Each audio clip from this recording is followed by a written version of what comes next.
Corona के संक्रमण को ध्यान में रखते हुए पुलिस महकमा इस प्रयास में जुटा है कि इसके संक्रमण की चपेट में महकमे के लोग न आएं। रविवार को इसके चलते जबलपुर पुलिस कंट्रोल रूम में एक कार्यशाला का आयोजन किया गया। इस कार्यशाला में डॉक्टर परिमल स्वामी ने महकमे के अधिकारियों को कोरोना संक्रमण से बचने की जानकारियां दी। इसके साथ ही उन्होंने कोरोना संक्रमण से बचने के लिए जरूरी सावधानियों के विषय में बारीकी से समझाया।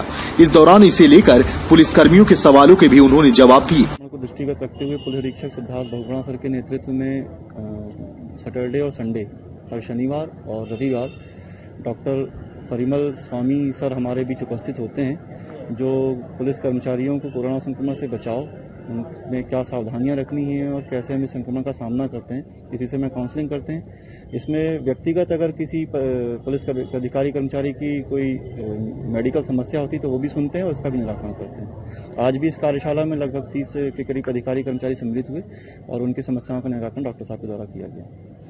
चलेगा, पर अधिकतर वायरस की बीमारियों में यह समय लगभग 1 साल तक का रहता है। आज हुआ इन्फेक्शन, लगभग 1 साल तक आप उसी वायरस के हमले से बचे। तो इसका मतलब है कि हमको इन्फेक्शन होने के चांसेस हैं, जो कि वास्तविकता स्वीकार करना चाहिए। इन्फेक्शन हो लेकिन बहुत तीव्र बीमारी ना हो, कॉम्प्लिकेशन ना हो, इसके लिए हमारी बॉडी रेडी रहना चाहिए। अब बॉडी रेडी रहने के लिए जो चीजें हैं, 5-6 चीजें को हमेशा याद रखें। नंबर 1 आपकी स्लीप, नंबर 2 आपका न्यूट्रिशन या खाना पीना, नंबर 3 आपका रिलैक्सेशन, आपका मेंटल स्टेटस, आपका मानसिक स्वास्थ्य कैसा है, नंबर 3 कुछ ऐसे 4 ऐसे तरीके जिससे कि आप अपने मेंटल स्टेटस को, मानसिक स्वास्थ्य को सुधार सको, मेडिटेशन। फाइनली सप्लीमेंटेशन, कुछ ऐसी चीजें जो आपको रोग से लड़ने की पावर देती है। और उसके बाद में थोड़ा थोड़ा एक्सर्शन, मतलब एक्सरसाइज। तो 7 घंटे की स्लीप अगर एक बार में नहीं हो सकती आपके ड्यूटी के कारण, तो आप 24 घंटे में किसी प्रकार से 7 घंटे की नींद ले लें। अगर नाइट ड्यूटी है, नाइट में जगना पड़ रहा है, तो 3-4 घंटा, 5 घंटा नाइट में और 2-3 घंटे सुबह अगर अपन गहरी नींद में सोते हैं तो आपकी बॉडी की रोग से लड़ने की पावर नॉर्मल रहती है। नंबर 2 न्यूट्रिशन, बहुत इंपॉर्टेंट है। कई रंग के सब्जी सलाद, जिसको मैं बोलता हूँ इंद्रधनुषी खाना, जिसमें नेचुरल रंग कई तरह के हों, जो सामान्य भोजन से बन जाएगा। आपके घर में आने वाली कोई भी सब्जी और 1 या 2 फल आपको लाल, सफेद, पीला, नारंगी, लाल रंग ये सब दे सकते हैं, बैगनी रंग दे सकते हैं। इस तरह का भोजन जिसमें कि 6-7 तरह के, 5-6 तरह के नेचुरल कलर हो, वो वाला खाना।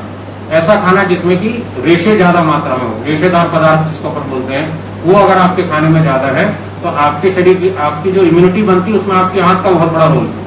आंत में जो खाना जाता है वह आपकी बॉडी को रोग से लड़ने वाले केमिकल बनाने में मदद करता है। अगर आपका खाना ठीक है तो आपकी इम्यूनिटी भी ठीक है। फिर रिलैक्सेशन, जैसे मैंने बोला, यह देखा गया है कि जो व्यक्ति लगातार तनाव पे है, लगातार गुस्से पे है, चिड़चिड़ापन लगातार बरकरार है उसकी बॉडी की रोग से लड़ने की क्षमता कम होती है, सामान्य वायरल इन्फेक्शन को पकड़ लेते हैं, सर्दी जुकाम ज्यादा होता है।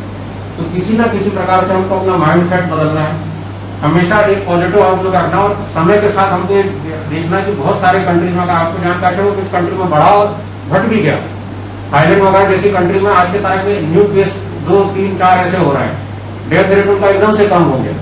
तो ये जो अपना प्रयास और साथ में जो प्रकृति का प्रयास है, हर बीमारी की एक नेचुरल हिस्ट्री होती है, बीमारी शुरू होती है, बढ़ती है और समय के साथ साथ कम होती है। हर बीमारी के साथ में पास्ट में ऐसी हुआ है, तो इस बीमारी के साथ भी ऐसी होने वाला, तो उस समय तक हमको अपना मानसिक जो संतुलन है वो बनाए रखना है। किसी प्रकार का मेडिटेशन, किसी तरह की ब्रीदिंग एक्सरसाइज जो भी आप कर सकते हैं, आप 5-5 मिनट में 3-4 बार करिए, वह आपको आपकी बॉडी को रोग से लड़ने की पावर देगी।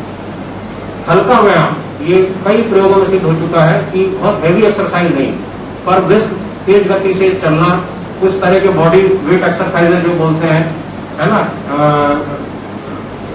एक 30 सेकंड दौड़े फिर धीरे चले, फिर 30 सेकंड दौड़े फिर धीरे चले, इस तरह की जो एक्सरसाइज है वो आपकी इम्यूनिटी को स्टिमुलेट करती है।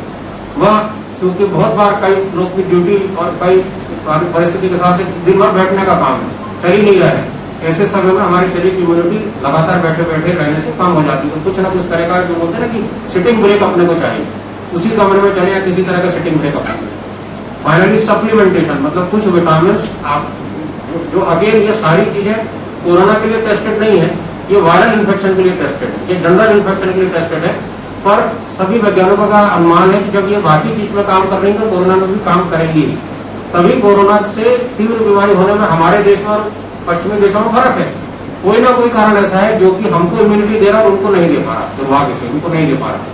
अमेरिका में लगभग डेथ रेट, जैसा मैंने बताया कि 10 लाख में 250 के आसपास पहुंच गया, अपने देश में डेथ रेट 10 लाख में 2 के आसपास है। तो इतना जो डिफरेंस है वो किसी ना किसी कारण से हमारी रोग से लड़ने की क्षमता के कारण है। ठीक है, तो ये सारी चीजें हमको रोग से लड़ने की पावर देगी। जो सप्लीमेंटेशन है, मुझे पिछली बार बताया गया था कि आप लोगों को विटामिन सी का गोली दिया गया है, तो प्रतिदिन विटामिन सी का 1 या 2 गोली लिम्सी के नाम से मिलता है, लिम्सी का 1 या 2 गोली चूस के अपने को खाना है। जिंकोविट नाम का जिंक का टैबलेट मिलता है, प्रतिदिन 1 गोली अपने को लेना है। विटामिन डी के कैप्सूल मिलते हैं 60 के पावर के, 60,000 पावर के, हफ्ता में 1 कैप्सूल लेना है, मतलब महीने में 4 कैप्सूल लेना है। तो प्रतिदिन विटामिन सी और जिंक, हफ्ता में 1 बार विटामिन डी का कैप्सूल, या आप और कोई भी एडल्ट व्यक्ति आपके घर में ले सकता है, हर एक के लिए फायदेमंद। अपने आसपास की हर छोटी बड़ी खबर देखने के लिए हमारे चैनल पुलिस ब्यूरोक्रेट्स न्यूज को बेल आइकन दबाकर सब्सक्राइब करें, जिससे आपको हर खबर समय से मिलती रहे। अधिक जानकारी के लिए हमसे संपर्क करें। हमारे कॉन्टैक्ट नंबर हैं 9039011886 एवं 9770229999।